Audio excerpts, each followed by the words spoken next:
Hello श्रोताओं, नमस्कार। साहित्यिक कहानियों की श्रृंखला में आज सुनेंगे उड़िया लेखिका प्रतिभा राय की लिखी कहानी अछूत देवता। तो आइए सुनते हैं कहानी अछूत देवता। वह आदिम समय भी कितना शालीन और स्वच्छंद था, जब मनुष्य निर्विकार नंगा घूमा करता था। स्त्री पुरुष सभी कितना सुरक्षित, उदार, भय रहित था वह समय, जब सभ्यताहीन समाज रहित आवास विहीन मनुष्य था, नीरा प्रकृति का एक निपट जीव, पूरा जंगली। यह सभ्यता, यह समाज यदि पल भर में ध्वंस हो जाता और फिर एक बार पूरी पृथ्वी के लोग दोबारा बन जाते आदिम जंगली, तो उसे अपना नंगा बदन ढकने के लिए किसी के आगे हाथ पसारना नहीं पड़ता। पेट की भूख के लिए, तन की नग्नता के लिए फिर उसे प्रतिदिन मरना नहीं पड़ता, लज्जा से, कुंठा से, अपमान से। रास्ता घाट में सभी चलते उसी तरह नंगे, कोई किसी को भूखी नजरों से, घृणा भरी नजरों से, उपहास भरे अंदाज से, अश्लील कटाक्ष से नहीं देखता। सबके तन पर कपड़े, पोशाक, साड़ी, साया, ब्लाउज है, सिर्फ वही है नंगी। जो एक साड़ी थी वह भी पुरानी होकर तार तार हो गई है, उसका धागा बिल्कुल पुरपुर हो गया है। कब किस दाता ने दी थी उसे ध्यान नहीं, न जाने कितने साल हो गए। उसके बाद से बदन की चमड़ी की तरह वह पुरानी साड़ी उसके बदन से अलग नहीं हुई। सबके सामने भी नहाते समय वह उस साड़ी को उतार कर रख नहीं पाती थी, उसी तरह डुबकी लगा लेती साड़ी पहने पहने। बदन सूख जाता, साड़ी भी सूख जाती खुद ब खुद। साड़ी का रंग कैसा था याद नहीं आ रहा, कौन से फूल, पत्ते, बेल बूटे, तारे, कलियां छपी थी उस पर, उसे याद रखने की फुर्सत नहीं थी, जीने की चिंता में। उसके बाद बदन का रंग, साड़ी का रंग एक हो गया था, समय और संघर्ष की धुनाई से गंधा, मटमैला, चिकटा, गंधा। फिर भी उस पूर फटी गंदी चिकटी साड़ी तन पर रहने तक कितनी अकड़ थी उसमें, कितना दम्भ था सबके आगे हाथ फैलाने में। उस वक्त नहीं जानती थी, सिर्फ खाना ही नहीं, कपड़ा भी इंसान के हाथ पैरों में तेजी भरता है, नसों में खून दौड़ाता है। जिस दिन वह फटी पुरानी तार तार हुई साड़ी भी सूखे घाव की पपड़ी की तरह बदन से गिर पड़ी और वह पूरी तरह नंगी हो गई अपने ही आगे, उसने सोचा अब वह जाएगी कैसे। खुली देह लिए वह रास्ते में कौन सा मुंह लेकर जाएगी। उसके हाथ पैरों से जान निकल गई सा लगा, कनपटी की नसें तड़कने लगी चिंता से, छाती की पसलियों में ठक ठक की आवाज हुई कुंठा से, गला चिपकने सा लगा लाज और अपमान से। उसने सोचा काश काश उसके बदन के मांस के ऊपर की चमड़ी निकल कर गिर पड़ी होती साड़ी के बदले। जो चमड़ी धूप, बारिश, ठंड, लाज, अपमान से मनुष्य को नहीं बचाती, उसकी जरूरत ही क्या है। उस दिन उसे लगा कि चमड़ी से तो वह तार तार साड़ी ही मनुष्य के जीने के लिए अधिक जरूरी है। काश कोई दयालु महाजन साहूकार मिल जाता तो उसे बदन की चमड़ी उतार कर हमेशा के लिए गिरवी रख बदले में एक पुरानी साड़ी दे देता, तो क्या वह आत्महत्या कर ले। लेकिन उसके मांस में नहीं नहीं, उसके कलेजे से एक टुकड़ा निकालकर उसकी गोद में बिठा दिया है कभी किसी दुष्ट ने, दुनिया के अच्छे बुरे की समझ होने से पहले। कौन है उसके बेटे का बाप वह नहीं जानती। मुट्ठी भर भात का लालच देकर न जाने कौन उसे लिवा ले गया किसी सुनसान में। उसके पेट की भूख मिटाने से पहले उस दुष्ट ने अपने जिस्म की भूख मिटाई थी, इसके कमजोर शरीर को वश में करके। ये सच है कि उस दिन उसके एक पेट की भूख मिट गई थी एक पहर के लिए, परंतु दो दो पेट की भूख ने मुंह बा दी थी उसी दिन से। वह नहीं जानती उस अंधेरी सुनसान जगह के कुछ अमावसी क्षणों ने उस दुष्ट को कौन सा सुख दिया था, लेकिन उसे तो मिली थी एक विकट रूंधी हुई यंत्रणा, जब उसके शरीर के भीतर उसके जिगर का टुकड़ा दुनिया भर की भूख लिए मुंह बाए इंतजार कर रहा था। तब जाकर उसने समझा कि उसके अंदर एक रोग किलबिला रहा है, उसकी अबूझ उम्र का वह अनजान रोग। जिस दिन उसके शरीर को तोड़ मरोड़ मल मसोस कर बाहर निकला, उस दिन उसे पता चला कि वह माँ बन गई है। उसके अंदर का रोग उसके जीवन की महाऔषधि बन आज उसे जिलाए हुए है। आज वह मरे कैसे, अपने जिगर के टुकड़े को भूख की आग में झोंक कर, पर नंगी जिएगी भी कैसे बीच बाजार में।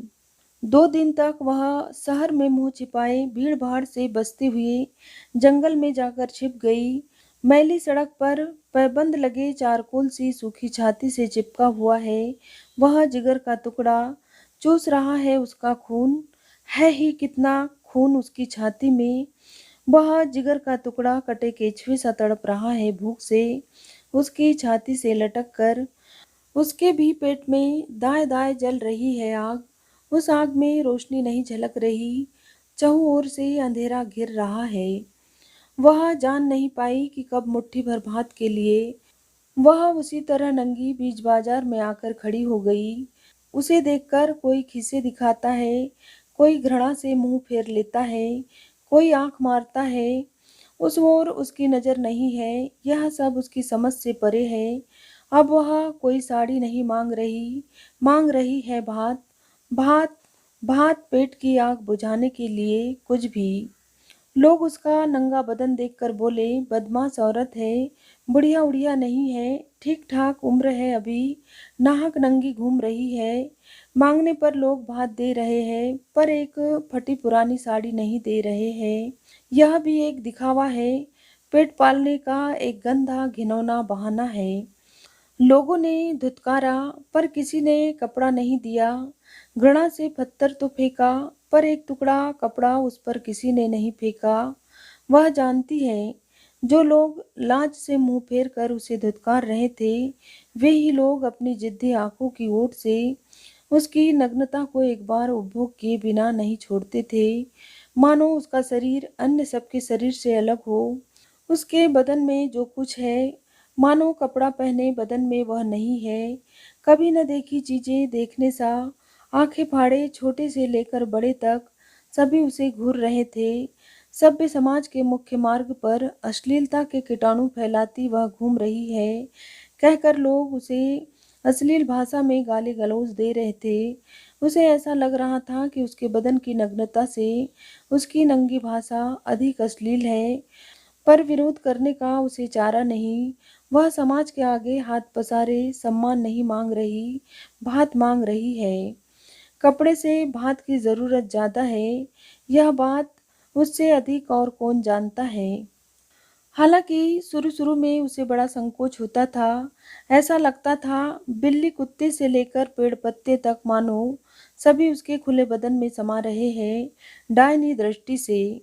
हाथ पसार कर घूमते रहने पर भी भात मांगने के लिए गले से आवाज नहीं निकलती थी। सोचती थी, किसने बनाया यह समाज, जहाँ कोई कपड़े पहनता है तो कोई नंगा रहता है, कोई खाता रहता है, कोई भूखा रहता है। किससे मांगे कैफियत, कौन है उसका। जब से हो संभाला है, खुद को सड़क पर पाया है, कौन उसके माँ बाप है वह नहीं जानती। उसकी तरह कई लोग सड़क पर जन्म लेते हैं, सड़क पर ही मर जाते हैं। गाय बैल कुत्ते बिल्ली का समाज में कुछ तो आदर है, क्योंकि लोगों को इनकी जरूरत है। लेकिन सड़क किनारे पड़ा अपनी ही तरह का दो टांगों वाला मनुष्य नामक जीव समाज में किसी को नहीं चाहिए। वे लोग अनाथ अवांछित बेघर है। क्या उनका समाज मानव मनुष्य से भिन्न है, अलग है? उनके इधर उधर मांगते फिरते समाज में कोई भूखा रह जाए तो कोई कुछ नहीं कहता, किसी में उसके प्रति कोई प्रतिक्रिया नहीं होती। पर नंगा रहने पर इतना सिरदर्द क्यों, टीका टिप्पणी कटाक्ष क्यों?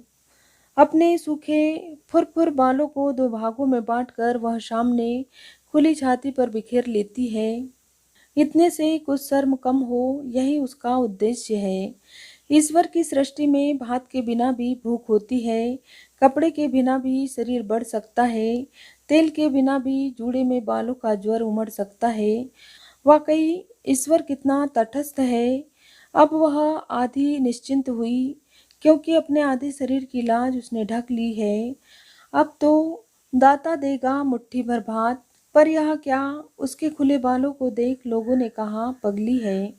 बच्चे उस पर पत्थर फेंकने लगे, चारों ओर से घेर कर। सबने उसे चिढ़ाया, खिजाया, गुस्सा दिलाया। इंसान का मन आखिर कितना सहता, वह भी खिज उठी। पत्थर की मार का विरोध करने के लिए अपनी मुट्ठियां बांधकर उन्हें काटने पीछे पीछे दौड़ी। सोचती थी सभी डर जाएंगे, आतिशबाजी की रॉकेट में आग लगाने सा उसके पीछे नहीं भागेंगे। किंतु नतीजा हुआ उल्टा। अब वह कटही पगली में गिनी जाने लगी। उसे देखकर लोग रास्ते से हटकर किनारे निकल जाते, कहीं पगली कुछ करने न लगे। उसका दिमाग ठीक नहीं है, कौन जाने किस वक्त सिर पर क्या सवार हो जाए। अब वह पूरी तरह निश्चिंत थी। पगली को कैसी लाज शर्म, उसके तो होश ही ठिकाने नहीं। अब वह निर्विकार निर्भय सहज हो नंगे बदन घूमने लगी। उसने मन ही मन सोचा, शायद वह वाकई पगली हो गई है। आहार निंद्रा की तरह लज्जा मनुष्य की जन्मजात प्रवृत्ति नहीं है। ईश्वर को अशेष धन्यवाद। लज्जा होती है आदतन, बुरी आदत भी हो सकती है, पर आदत छोड़ी जा सकती है। इसलिए नंगे बदन के लिए उसकी लज्जा बहते बादल की तरह क्रमशः कम होकर अंत में पूरी तरह अदृश्य हो गई। अब वह सड़क पर बेधड़क चलने लगी। सोचा, अच्छा हुआ एक बला टली। अब कपड़ा नहीं मांगूंगी, मांगूंगी सिर्फ भात। वही मिल जाए तो जीवन अपनी राह पर गुजर जाएगा। फिर किस बात की चिंता। उसने सोचा, सभी भीख मंगे कपड़े फेंक कर नंगे होकर घूमते तो अच्छा होता। दाता पर कम दबाव पड़ता। अब दाता भी कितना दे, बल्कि उसमें से एक हाथ कुछ घट जाए तो दोनों के हित में होगा। खुला बदन धूप बारिश की परवाह नहीं करता।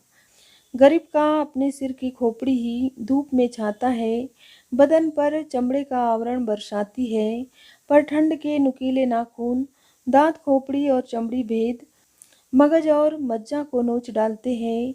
छप्पर से पुआल उधेड़ने सा कंकाल से मांस उधेड़ लेते हैं ठंड के सुन्न कठोर हाथ। लज्जा दूर करने के लिए नहीं, मृत्यु दूर करने के लिए। माघ मास के जाड़े में कोई फटा पुराना कपड़ा नहीं मिला तो माँ बेटा मर जाएंगे।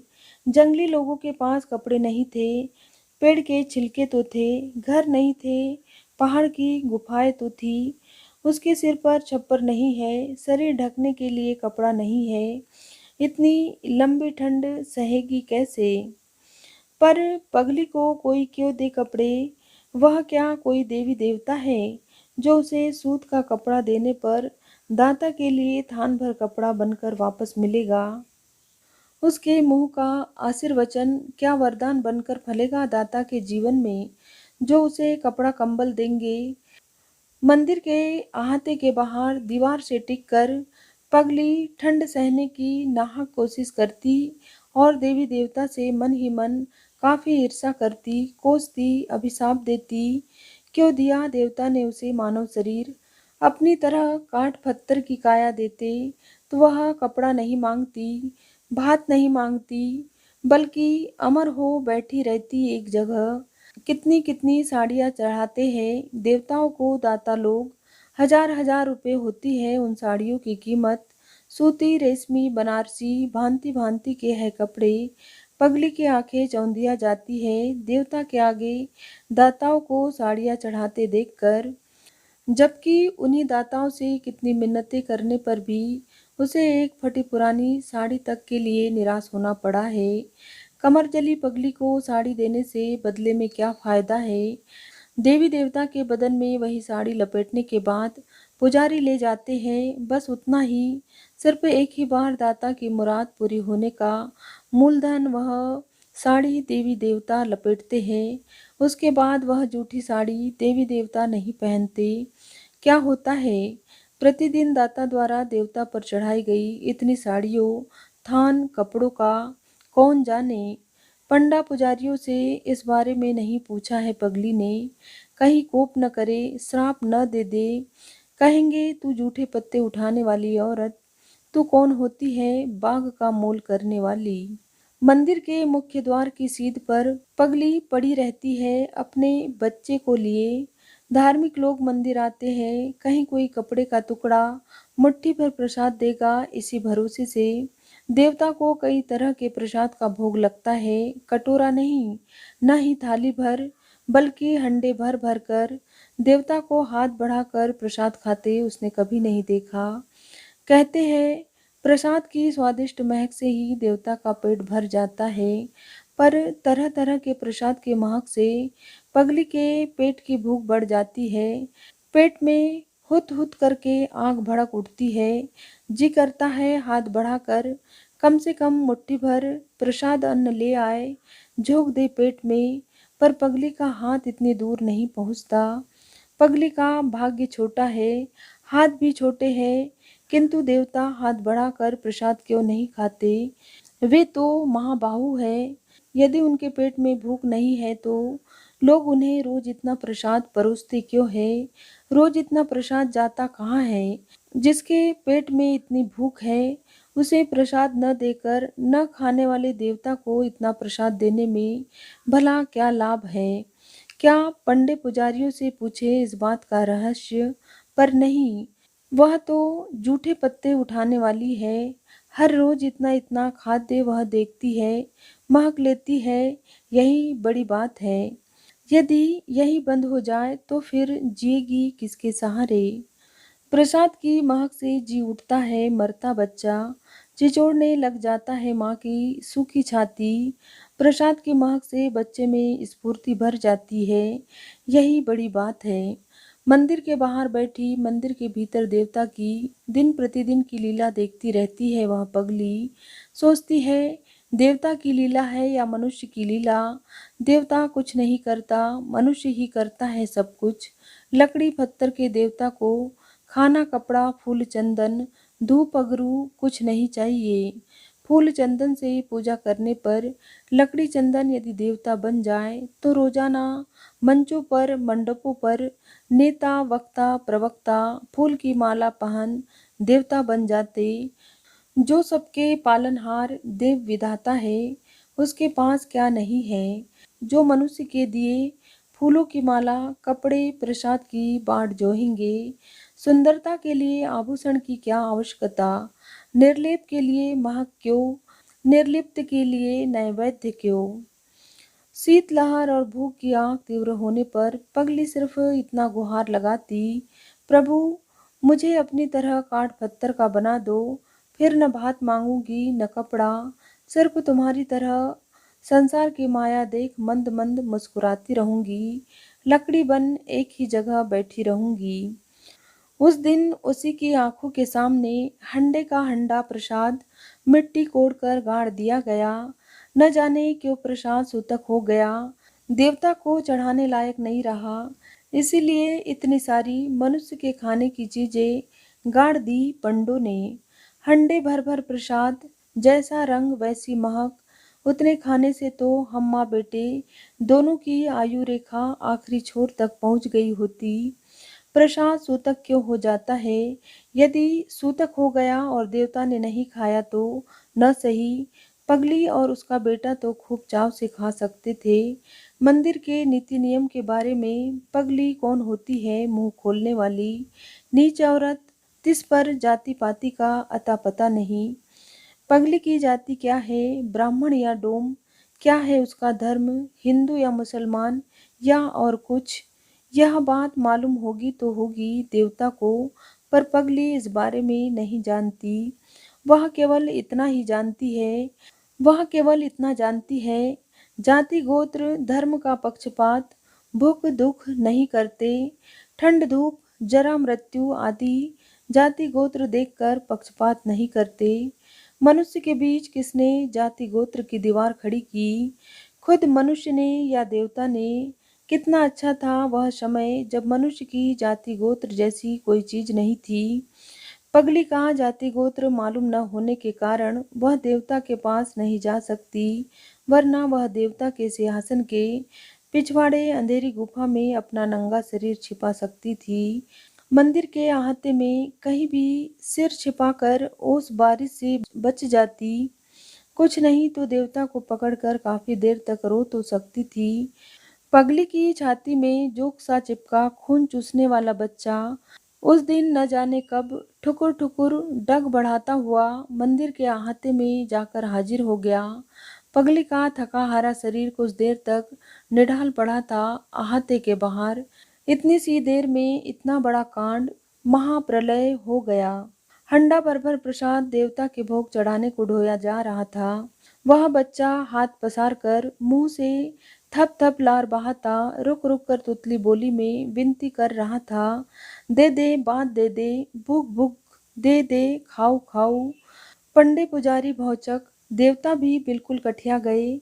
गया गया सब सूतक हो गया। नीच जाति जाति गोत्र से बेखबर उस हरामजादी पगली का बेटा मंदिर के अहाते में घुस आया। प्रसाद सूतक हो गया, मंदिर अपवित्र, देवता अछूत, अनर्थ घोर अनर्थ हो गया। पंडे पुजारियों ने चारों ओर से घेर लिया बच्चे को। उनके चौड़े सीने, विकराल आंखें, विकृत कोपानल से घबरा कर बच्चे ने आंसू और लार बहाने के साथ साथ पेशाब भी कर दिया। अब छुटकारा नहीं। देवता की सारी नीतियां भ्रष्ट हो गई। गनीमत समझो, अछूत बच्चा होने की वजह से पंडा पुजारियों ने उसे छुआ नहीं, उसकी हड्डी पसली एक नहीं की। देवता के लिए पानी ढोने वाले ग्वाले ने नाक में कपड़ा लगाकर मल उठाने सा बच्चे का एक हाथ बाएं हाथ से पकड़कर नाक से कोड़े हुए उसे बाहर लाकर पटक दिया। चट से निढाल बदन का आलस टूट गया पगली माँ का। बच्चा बस एक ही राग अलापता जा रहा था, दे बात दे। उसकी आंखों के आगे हंडा भर भर प्रसाद जमीन में गाड़ दिया गया। पगली मुख सी देख रही है, देवता भी जड़ बने हक्के बक्के से देख रहे हैं। नादान बच्चे के मंदिर के अहाते में प्रवेश कर उसे अपवित्र करने पर जब देवता सूतक हो जाते हैं तो क्या मंदिर सिर्फ बांझों के लिए है? मंदिर पवित्र किया गया, देवता को असमय स्नान करवा कर पवित्र किया गया। कितना झंझट, कितना खर्च। गनीमत है कि पगली के घर द्वार नहीं है, वरना उससे क्षतिपूर्ति का पैसा वसूले बिना नहीं छोड़ते। पगली दूर दूर तक सोचने लगी, देवता कैसे अपवित्र अछूत हो गए? क्या वे सचमुच के देवता नहीं हैं? लकड़ी खिलौना, पीतल की मूर्ति मात्र है जो सारी दुनिया की अपवित्रता को पवित्र करते हैं, अपवित्र को पवित्र करते हैं, पाप को पुण्य में बदल देते हैं। भला उन्हें कैसे या कौन अपवित्र अछूत कर सकता है? पवित्र को छूने से अपवित्र खुद पवित्र होता है या पवित्र को अपवित्र असौच कर देता है? पगली सोच रही है कितनी गहरी बातें। लोग सोचते हैं जिसके पेट में दाना नहीं, बदन पर कपड़ा नहीं, उसके दिमाग में चिंतन भी नहीं होता। काश ऐसा ही होता तो अच्छा होता। रोटी कपड़े से वंचित इंसान को चिंतन न होता तो दुख भी नहीं होता। पगली को दुख बस इतना ही है कि उसे जितना नहीं सोचना चाहिए वह उतना सोचती है। वह वर्षों से मंदिर के पास पड़ी है। उसने अनेक पंडित, बाबा, सन्यासी, नेता, वक्ताओं के प्रवचन, शास्त्र पुराणों की व्याख्या, भजन कीर्तन सुने हैं। उसमें से कुछ ठीक से समझे है, याद रखा है, लेकिन वह सोचती है कि शास्त्र पुराण की सारी बातें सच नहीं है। प्रवचन में वह जो कुछ भी सुनती है सब कुछ उसका उल्टा देखती आ रही है। आज मंदिर, प्रसाद, देवता सबके अछूत हो जाने की घटना से उसे याद आ रही है। विश्वा बसु शिकारी के घर नील माधव अर्थात जगन्नाथ, चंडालनी के घर लक्ष्मी, सबरी के घर श्री राम, दासिया बावेरी, अछूत सालवेग की कहानियाँ, जिस नाम के उच्चारण मात्र से पापी का पाप मिट जाता है, जिनका पैर छूने से अहिल्या कुब्जा के श्राप दूर हो जाते हैं। भला उन्हें असौच पाप लगेगा कैसे? वे अछूत कैसे हो जाएंगे? जो स्वयं निर्मल है उनके लिए आचमन स्नान आदि का क्या प्रयोजन? जिसका कोई धर्म नहीं, जाति गोत्र नहीं, क्या वह पापी है? जो देवता को सिर्फ एक ही नाम से पुकारता है, क्या वह विधर्मी है? पगली का चिंतन गडमड हो जाता है।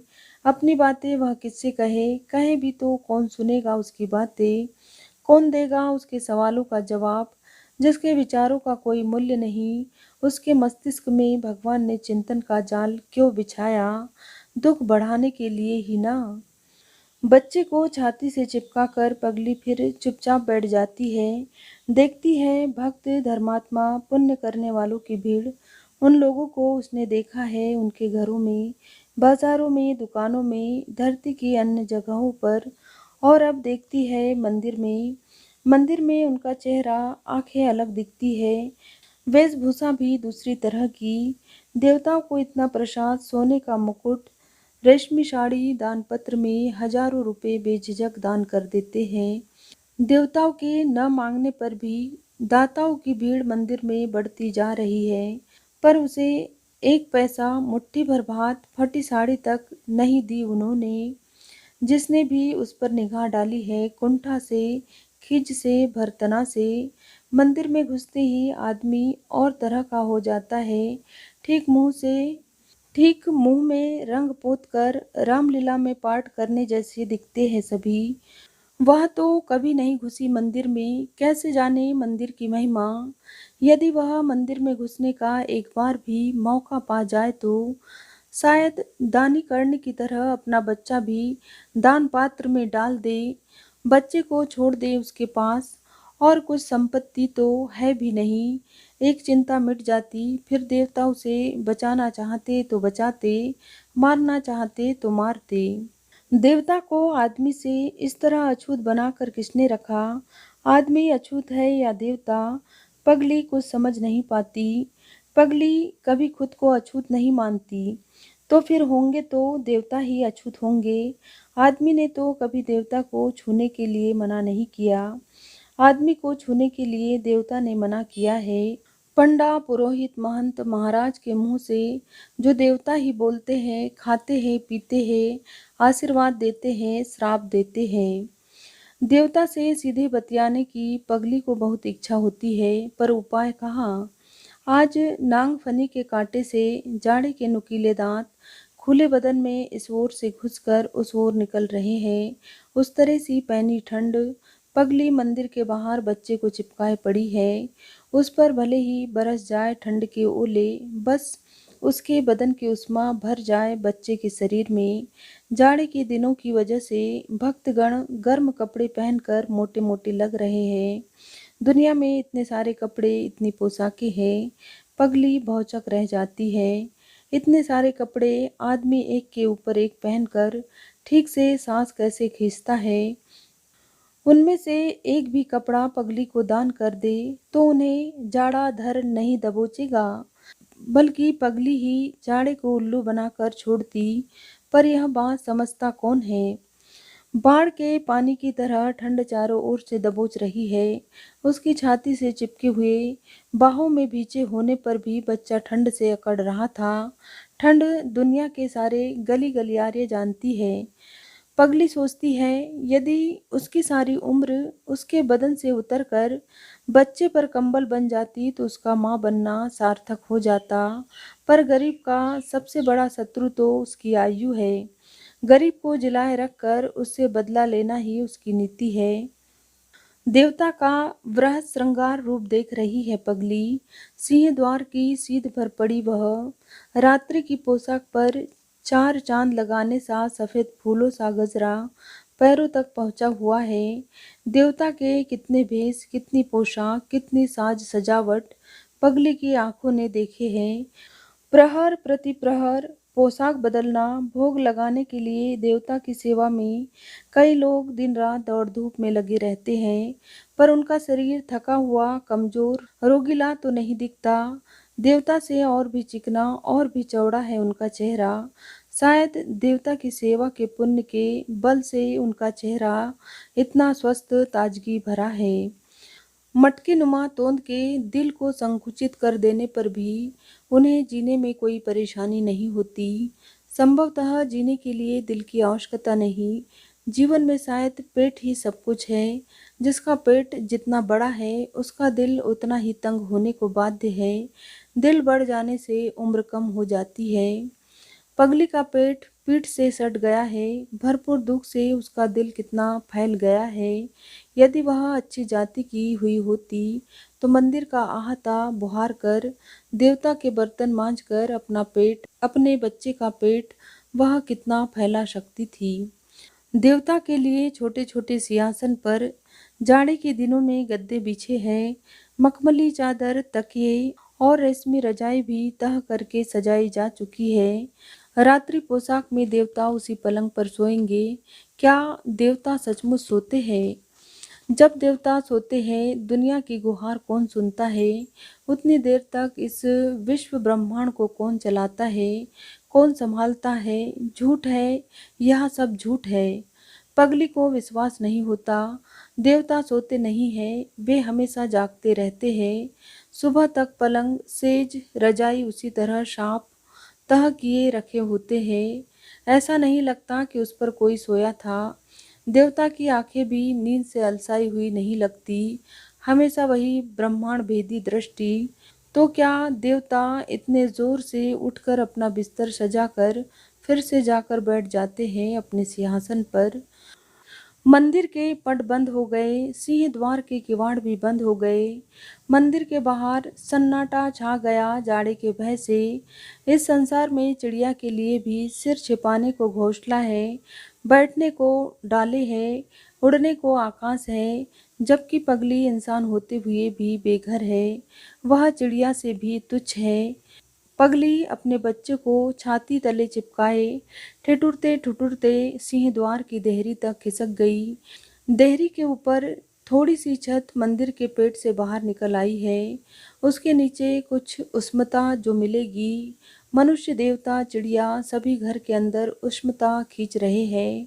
बाहर पड़ी है पगली और कई बाजारू कुत्ते, और कई बाजारू कुत्ते। बाजारू कुत्ते ठंड से नहीं मरते। उनके बदन पर जन्म से ही ठंड की पोशाक की तरह रोए दिए है देवता ने। मनुष्य को कुत्ते से भी लाचार क्यों गढ़ा है देवता ने? क्या पगली वाकई मनुष्य है? उसे कुत्ते का जन्म क्यों नहीं दिया देवता ने? पगली ने ठंड से ठिठुरते बच्चे को अपनी दोनों रुग्ण बाहों में भरकर हड़ीली छाती से चिपका लिया। काश पसलियां फट पड़ती और बच्चा पगली के कलेजे में समा जाता तो शायद इस जाड़े से बच जाता। लेकिन पसलियों के अंदर बल्कि कलेजा ही फट रहा है। पसलियां फटती ही नहीं है बल्कि और भी सख्त हो गई है। मनुष्य की पसलियां इतनी आसानी से दूसरों के लिए नहीं फटती, भले ही वह पेट का बच्चा ही क्यों न हो। ठंड का ठिठुरन भरा हाथ रो गए बच्चे को धीरे धीरे और भी शिथिल करता जा रहा है।